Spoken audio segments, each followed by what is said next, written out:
Okay, ಇನ್ನೊಂದು ನಿಮಗೆ interesting ಆಗಿರೋದು ತೋರಿಸ್ತೀನಿ. ನೀವು ಗೂಗಲ್ನಲ್ಲಿ ಮ್ಯಾಜಿಕ್ ಆಫ್ ಕಾಂಪೌಂಡಿಂಗ್ ಅಂತ ಹೊಡೆದ್ರೆ ನಿಮಗೆ ಮನಿ ಕಂಟ್ರೋಲ್ದು ಈ ಲಿಂಕ್ ಸಿಗುತ್ತೆ. ಇದರಲ್ಲಿ ಕ್ಲಿಕ್ ಮಾಡಿ ನೀವು ಬೇಕಾದ್ರೆ ಚೆಕ್ ಮಾಡಿ. ಇಲ್ಲಿ ನಾವು ನೋಡೋಣ. ನೀವು ಫಾರ್ ಎಕ್ಸಾಂಪಲ್ ಇವತ್ತು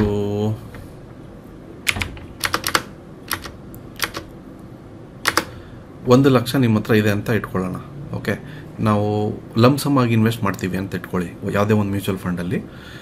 ಸೊ ಅದನ್ನು ರೆಗ್ಯುಲರಲ್ಲಿ ನಾನು ಖಾಲಿ ಬಿಡ್ತೀನಿ. ಇನ್ವೆಸ್ಟ್ಮೆಂಟ್ ಪೀರಿಯಡ್ ಫಾರ್ ಎಕ್ಸಾಂಪಲ್ ನಾನು 10 years ಇನ್ವೆಸ್ಟ್ ಮಾಡ್ತೀನಿ. Okay, so rate of interest on savings. So mutual ಫಂಡಲ್ಲಿ ನಿಮಗೆ 10-12% ಈಸಿಯಾಗಿ most of the mutual funds ಕೊಡುತ್ತೆ over a period of 3 and above years. So ಒಂದೊಂದು ಮ್ಯೂಚುವಲ್ ಫಂಡ್ ನಿಮಗೆ 40% ತನಕ ಕೊಟ್ಟಿದ್ದಾರೆ. ಸೊ ನಾವು 10 years ಇನ್ವೆಸ್ಟ್ ಮಾಡೋದ್ರಿಂದ ನಾನು ಒಂದು ಸ್ವಲ್ಪ ಹೈಯರ್ ಅಂದರೆ ಒಂದು 15% ಇಟ್ಕೊಂಡಿದ್ದೀನಿ. ಇದೇನು ತುಂಬ ಜಾಸ್ತಿನೂ ಅಲ್ಲ, ನಿಮಗೆ 20-40% ತನಕನೂ ಸಿಗುತ್ತೆ. ಬಟ್ ಸ್ಟಿಲ್ ನಾನು ಬರೀ 15% ಇಟ್ಕೊಂಡು ಇಲ್ಲಿ ಕಾಂಪೌಂಡಿಂಗ್ ಇಂಟರ್ವೆಲ್ ಆ್ಯನ್ಯುಯಲಿ ಅಂತ ಮಾಡಿ ಕ್ಯಾಲ್ಕುಲೇಟ್ ಮಾಡ್ತೀನಿ. ಸೊ ನಿಮಗೆ ನೋಡಿ, your investment after 10 years will be 4,04,000. Okay, ನಿಮಗೆ 1,00,000ಕ್ಕೆ you have earned 3 lakhs of interest. This is a very mediocre expectation ನಾನು ಇಲ್ಲಿ ಸೆಟ್ ಮಾಡಿರೋದು. ನಾನು ಬರೀ 10 ವರ್ಷ ಹಾಕಿದ್ದೀನಿ, ಒಬ್ಬೊಬ್ರು 20-30 ವರ್ಷನೂ ಆಗಿರ್ತಾರೆ. ಓಕೆ, ಹೆಂಗಾಗಿರೋರು ನೀವು ಇವಾಗಲೇ ಒಂದು 50,000 60,000 ಇದ್ರೂ ನೀವು ಮ್ಯೂಚುವಲ್ ಫಂಡಲ್ಲಿ ಹಾಕಿ 10 ವರ್ಷ 20 ವರ್ಷ ಬಿಟ್ಟರೆ ನಿಮ್ಗೆ ಆಮೇಲೆ ಒಳ್ಳೆ ದುಡ್ಡು ಒಳ್ಳೆ ರಿಟರ್ನ್ ಸಿಗುತ್ತೆ. ಆಮೇಲೆ ನಾನು ಬರೀ 15% ಹಾಕಿದ್ದೀನಿ.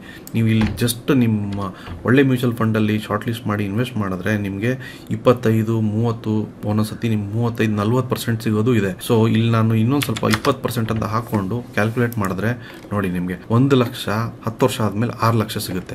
ಇದು ಬರೀ 1,00,000. ಒಬ್ಬೊಬ್ಬರ ಹತ್ರ ಜಾಸ್ತಿ ಇನ್ವೆಸ್ಟ್ ಮಾಡೋ ಕೆಪಾಸಿಟಿನೂ ಇರುತ್ತೆ. ಅವ್ರು ಫಾರ್ ಎಕ್ಸಾಂಪಲ್ 5 ಲಕ್ಷ ಹಾಕ್ತಾರೆ ಅನ್ಕೊಳ್ಳಿ. ಸೊ ಸೇಮ್ ಇದನ್ನ ಇಟ್ಕೊಂಡು ನಾನು ಕ್ಯಾಲ್ಕುಲೇಟ್ ಮಾಡಿದ್ರೆ ಇಲ್ಲಿ ನೋಡಿ, 5 ಲಕ್ಷ ಹಾಕಿದ್ದು ನೀವು 10 ವರ್ಷ ಆದಮೇಲೆ 30 ಲಕ್ಷ ಸಂಪಾದಿಸ್ಬೋದು. ಅಂದರೆ ನಿಮ್ಗೆ ಆಲ್ಮೋಸ್ಟ್ 25 ಲಕ್ಷ ನಿಮಗೆ ರಿಟರ್ನ್ ಬಂದಿದೆ. ಇದೇ ಮ್ಯೂಚುವಲ್ ಫಂಡ್ ಪವರ್ ಅಂತ ಹೇಳೋದು. ಮೇಯ್ನ್ ಇದರಲ್ಲಿ ಏನು ಗೊತ್ತಾ ಕ್ಯಾಚು, ನಿಮಗೆ ತಾಳ್ಮೆ ಇರಬೇಕು. ಎಷ್ಟೊಂದು ಜನಕ್ಕೆ ತಾಳ್ಮೆ ಇರಲ್ಲ, ನನಗೂ ಇಲ್ಲ. ನನ್ನ ಹತ್ರ ಇದ್ದಿದ್ದು 2 ಮ್ಯೂಚುವಲ್ ಫಂಡ್ನ ನಾನು ಏನೋ ದುಡ್ಡು ಬೇಕಾಗಿತ್ತು ಅಂತ ಮಾರ್ಬಿಟ್ಟೆ. ಇವತ್ತು ಇಟ್ಕೊಂಡಿದ್ರೆ Aditya Birla sun life mutual fund $240 ಹೋಗಿದೆ. ಮ್ಯೂಚುವಲ್ ಫಂಡಲ್ಲಿ ಇನ್ವೆಸ್ಟ್ ಮಾಡಿ, especially if you are young. ನಿಮ್ಗೇನು ವರಿ ಮಾಡೋ ಅವಶ್ಯಕತೆ ಇಲ್ಲ. ನೀವು ಒಂದು ಮೊಬೈಲ್ಗೆ 70,000-80,000 ಕೊಡ್ತೀರಾ ಇವಾಗ. ಅದ್ರ ಬದಲು ಒಂದು 40,000ದಿಂದ ಒಂದು 70,000 ಹೆಂಗಾದ್ರೂ ಮಾಡಿ ಇನ್ನೊಂದು 30,000 ಹಾಕಿ 1,00,000 ಹಾಕಿ ಒಂದು ಮ್ಯೂಚುವಲ್ ಫಂಡಲ್ಲಿ ಹಾಕಿ. ನೀವು ಒಂದೇ ಮ್ಯೂಚುವಲ್ ಫಂಡಲ್ಲೂ ಹಾಕಬೇಕು ಅಂತಿಲ್ಲ. ಆ 1,00,000ನ 25,000 ಡಿವೈಡ್ ಮಾಡಿಕೊಂಡು ಒಂದು 3-4 ಮ್ಯೂಚುವಲ್ ಫಂಡಲ್ಲೂ ಹಾಕಿ, ತೊಂದರೆ ಇಲ್ಲ. ಆವಾಗ ನಿಮ್ಗೆ ಇನ್ನೂ ರಿಸ್ಕ್ ಕಮ್ಮಿ ಆಗುತ್ತೆ. ಒಂದೊಂದು ಮ್ಯೂಚುವಲ್ ಫಂಡ್ ಒಂದೊಂದು ರಿಟರ್ನ್ ಕೊಡುತ್ತೆ. ಒಂದು 20% ಕೊಟ್ಟರೆ ಇನ್ನೊಂದು 40% ಕೊಡುತ್ತೆ, ಒಂದು 7% ಕೊಟ್ಟರೆ ಇನ್ನೊಂದು 15% ಕೊಡುತ್ತೆ. So you never know. Okay, but ನಿಮಗೆ ಪಾಸಿಟಿವ್ ರಿಟರ್ನ್ ಅಂತೂ ಇದ್ದೇ ಇರುತ್ತೆ 3 ವರ್ಷದ ಮೇಲೆ, ಮಿನಿಮಮ್ 3 ವರ್ಷ ನಾನು ಹೇಳ್ದಂಗೆ. ಸೊ ಅದೇ ನೀವು 10 ವರ್ಷ ಇಟ್ಟರೆ ನಿಮಗೆ ಡೆಫಿನೆಟ್ ರಿಟರ್ನ್ಸ್. ಓಕೆ, ಬಟ್ ನಮ್ಮ ಜನರಿಗೆ ಏನು ಗೊತ್ತಾ, ತಾಳ್ಮೆ ಇರಲ್ಲ. ಒಂದು ಮ್ಯೂಚುವಲ್ ಫಂಡ್ ಒಂದು ಸ್ವಲ್ಪ ಮೇಲೆ ಹೋಗ್ತಿರುತ್ತೆ, ಒಂದು ಸ್ವಲ್ಪ ಕೆಳಗೆ ಬಂದು ಮಾರ್ಕೆಟ್ ಬಿದ್ದಾಗ ಎದುರುಕೊಂಡು ಅವತ್ತು ತೆಗೆದು ಬಿಡ್ತೀರಿ, ಮಾರ್ಬಿಡ್ತೀರಾ. ಆ ತಪ್ಪನ್ನು ಮಾಡಬೇಡಿ ಅಷ್ಟೇ. ಮ್ಯೂಚುವಲ್ ಫಂಡಲ್ಲಿ ನಿಮಗೆ ಅಷ್ಟೊಂದು ಫ್ಲಕ್ಚುಯೇಷನ್ಸ್ ಇರಲ್ಲ. So you can always make a lot of money by investing in mutual funds over a long period. So ನಾನು ಹೇಳಿದ್ನಲ್ಲ, ಯಾವಾಗಲೂ ಡೈರೆಕ್ಟ್ ಮ್ಯೂಚುವಲ್ ಫಂಡ್, ಆಮೇಲೆ ಡೆಫಿನೆಟ್ ಆಗಿ ಈ ಲಿಂಕ್ನ ಚೆಕ್ ಮಾಡಿ ನೀವೇ ಆಟ ಆಡಿ. ಇಲ್ಲಿ ನೀವು ಇಲ್ಲಿ ಅಮೌಂಟ್ ಹಾಕ್ಕೊಂಡು ನೀವು ಕ್ಯಾಲ್ಕುಲೇಟ್ ಮಾಡಿ ನಿಮ್ಗೆ ಎಷ್ಟು ಸಿಗುತ್ತೆ, ಎಷ್ಟು ಸಿಗ್ಬೋದು, ಎಷ್ಟು ಅರ್ನ್ ಮಾಡ್ಬೋದು. ಸೊ ನಿಮಗೆ ಒಂದು ಇನ್ಸ್ಪಿರೇಷನ್ ಬರುತ್ತೆ. ಇದು ತುಂಬ ಒಂದು. ಇವಾಗ ಇನ್ನೊಂದು ಕ್ವಶನ್ ಮ್ಯೂಚುವಲ್ ಫಂಡಲ್ಲಿ ಏನು ಕೇಳ್ತಾರೆ ಅಂದರೆ, SIP ಮಾಡಬೇಕು ಲಂಸಮ್ ಮಾಡಬೇಕು. ಇದು ಎಷ್ಟೊಂದು ಜನಕ್ಕೆ ಕನ್ಫ್ಯೂಷನ್ನು. ಸೊ ಅದನ್ನು ನಿಮಗೆ ಹೇಳ್ಬಿಡ್ತೀನಿ.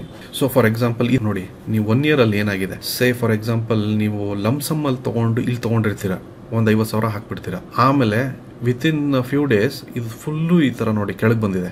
ಈ ಥರ ಆಗಲ್ಲ ಯೂಶಲಿ, ಬಟ್ ಏನೋ ಒಂದು ಮಾರ್ಕೆಟ್ ಬಿದ್ದು ಹಿಂಗಾದಾಗ ಈ ಥರ ಆಗುತ್ತೆ. ಬಟ್ ಅದು ರಿಕವರು ಆಗಿಬಿಡುತ್ತೆ ಅಷ್ಟೇ ಬೇಗ. ನೋಡಿ, ಅಕ್ಟೋಬರ್ ಇಲ್ಲಿ ಬಿದ್ದಿದ್ದು ವಿತಿನ್ ಏಪ್ರಿಲ್ ಮೇಲೆ ಬಂದಿದೆ. ನೀವು ತೊಗೊಂಡಿರೋ ಅಮೌಂಟ್ಗಿಂತ ಮೇಲೆ ಬಂದಿದೆ.